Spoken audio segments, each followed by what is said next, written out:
राम राम, जय हिंद। स्वागत एक बार फिर से सरकारी स्कूल में। 5 स्टेप्स में समझेंगे कि अगर हमें सरकारी नौकरी चाहिए तो सिर्फ 5 स्टेप्स ऐसे हैं जिनको करके तुम सरकारी नौकरी ले लोगे। मतलब अगर हम अपना बताएं, अगर हम सरकारी नौकरी की तैयारी करते हैं तो ये हमें 5 स्टेप, बस इतने ही 5 स्टेप चाहिए। इसके बाद हम कोई भी एग्ज़ाम निकाल सकते हैं। तो तुम लोगों को भी हम कुछ वही चीज़ें बताने वाले हैं, ध्यान से समझना, बहुत डिटेल चीज़ें हैं, मज़ा आ जाएगा। देखो, सबसे पहली चीज़ इसमें याद रखनी, गो ऑल आउट, कोई इधर उधर नहीं। मतलब कि दो राय मत रखो। जब भी तुम किसी भी नौकरी की तैयारी करने के लिए जाते हो, हमेशा मन में बस एक ही चीज़ रखो कि हो जाएगा। अगर तुम दो तरीके के थॉट्स लेके चल रहे हो स्टार्टिंग से ही, ये दो तरीके के थॉट्स आ सकते हैं कब? जब तुम थोड़ा सा 1 साल तैयारी कर ली, 2 साल कर ली, नहीं हो रहा है, तब थॉट्स आते हैं, वो अलग बात है। जब तुमने शुरुआत करी है तो तुम्हारे दिमाग में दो चीज़ें नहीं चलनी चाहिए, कोई इफ़ एंड बट इधर उधर नहीं। स्ट्रेट फॉरवर्ड तुम्हें बस दिखना चाहिए कि तुम्हें नौकरी चाहिए, दैट्स इट। इसके बाद की बातें तुम्हें समझ में आनी ही नहीं चाहिए। तो सबसे पहली चीज़ ये है, गो ऑल आउट, पूरी तरीके से 100% के साथ। दूसरा है डिस्कनेक्ट, जुड़ो दुनिया से अलग। कहने का मतलब क्या है यहाँ पे? हमें डिस्कनेक्ट भी होना है। मतलब डिस्कनेक्ट का मतलब ये है कि दो तरीके की चीज़ें होती हैं अपने यहाँ कनेक्ट होने के लिए। देखो, दो तरीके की चीज़ें क्या है? एक डिस्कनेक्ट वहाँ से होना है सोशल मीडिया में जो भी कचरा है, पहली चीज़। कनेक्ट हमें वहाँ से होना है जो हमारे काम की चीज़ें हैं। अब ऐसा तो है नहीं कि तुम्हें देश दुनिया की सब खबरें तुम बंद कर दो, सब कुछ बंद कर दो, बस अपने में मगन रहो, तब भी चीज़ें नहीं हो पाएंगी। लेकिन अगर तुम सब कुछ लेते रहोगे तब भी नहीं हो पाएगा। तो डिस्कनेक्ट हो, लेकिन उन चीज़ों से कनेक्शन बना के रखो जहाँ से तुम्हारी पढ़ाई में हेल्प हो सकती है, दैट्स इट। न्यूज़पेपर, आर्टिकल्स, कुछ न्यूज़ आ रही कहीं पे, कुछ भी इस तरीके की चीज़ें जो तुम्हारे काम की हैं उनसे कनेक्ट रहो। बाकी जो भी कचरा है इंस्टाग्राम का, यूट्यूब का, फेसबुक का, जो भी है, इनसे दूर रहो, ठीक है। तीसरी चीज़ है एकांतवास, सेल्फ आइसोलेशन।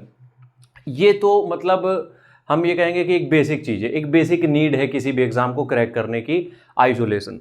अब देखो, आइसोलेशन यही दूसरे पॉइंट से कुछ कुछ मिलता जुलता है। आइसोलेशन का मतलब यहाँ पे ये है यार कि तुम अपने आप को कोई एक ऐसा स्पेस रखो जहाँ पे तुम बहुत अपने रिलेटिव्स के पास ना हो, तुम दोस्तों से ना घिरे हुए हो, तुम्हें घर के कामों में बहुत इन्वॉल्व नहीं होना हो। तो इस तरीके का एक आइसोलेशन का पीरियड अपने आप को दो, और ये देना पड़ेगा यार। तुम अगर ये सोच रहे हो कि आज के टाइम पे तुम सरकारी नौकरी छोड़ो, किसी भी एंट्रेंस एग्जाम की तैयारी कर रहे हो और तुम सब मैनेज करके चल रहे हो ना कि घर का काम भी देख लें, रिश्तेदारी भी देख लें, दोस्ती यारी भी देख लें, नहीं कर पाओगे। तुम्हें 1 साल के लिए एकांतवास जो हम बोलते हैं, सेल्फ आइसोलेशन जिसको कहते हैं, वो करना ही पड़ेगा, क्योंकि उसी से तुम अपनी ग्रोथ बना पाओगे। दिल से बता रहे हैं चीज़ें, जब तक तुम एकांतवास में नहीं जाओगे, सेल्फ आइसोलेशन में नहीं जाओगे, तुम अपने लिए सोच ही नहीं पाओगे, क्योंकि सोच जाएगी नहीं वहाँ तक।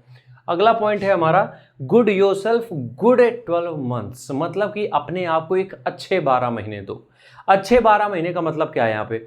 अच्छे 12 महीने का मतलब ये है कि 12 महीने की पढ़ाई, या फिर 6 महीने भी कर सकते हो, 6-12 महीने की पढ़ाई इस तरीके की रखो तुम कि उसमें कोई डिस्टर्बेंस ना हो, केवल फोकस हो सिर्फ उस एग्जाम को लेके।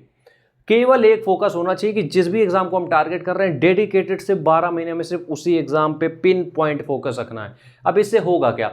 जब 12 महीने तुम किसी एक ही चीज पे फोकस रखते हो, यकीनन हम बता रहे हैं, कोई ऐसा बंदा नहीं होगा जो ना कर पाए फिर उसके बाद, क्योंकि 12 महीने किसी का फोकस बन ही नहीं पाता है। बहुत सारी चीजें चलती रहती तो वो इधर उधर भटक जाता है, उसी में उसकी गाड़ी डूब जाती है। तो 12 महीने खुद को, 12 महीने इस तरीके के 12 महीने दो जिसमें कि तुम्हें और दुनिया की कोई चीज़ें दिख ना रही हो, तुम किसी दूसरी चीज़ पे अट्रैक्ट ना हो, हर तरफ से तुम कट लो बस 12 महीने के लिए। आखिरी बात हम यहाँ करेंगे, रिलेशनशिप को होल्ड पर रखो। देखो, पढ़ाई करने का मतलब, नौकरी करने का मतलब ये नहीं होता है कि सारे रिलेशनशिप तुम खत्म कर दो। किसी से तुम्हारा जेन्युइन वाला प्यार है वो तुम खत्म कर दो, कोई तुम्हारा बहुत बेहतरीन दोस्त है उसको भूल जाओ, नहीं, ये नहीं होता है। क्योंकि एक बार इनको अगर तुम भूल गए, उसके बाद नौकरी मिल भी गई, मज़ा नहीं आएगा, हम बार बार बता रहे हैं। तो कोशिश ये करो, ये जो रिलेशनशिप है इसको होल्ड पे रखो। मतलब कि अगर तुम्हारे पास वाकई में कोई जेन्युइन एक रिश्ता है, इंतजार कर लेगा तुम्हारा, ठीक है। उसको ये बोल दो 1 महीने का टाइम, 1 साल का टाइम लेते हैं दोनों लोग, काम करते हैं अपने ऊपर, फिर उसके बाद मिलेंगे, ताकि चीज़ें हम लोग आगे लेके चल सकें। तो कोशिश ये करो कि अपने रिलेशनशिप जितने भी हैं, दोस्ती यारी प्यार मोहब्बत, होल्ड पे रखो, ख़त्म मत करना।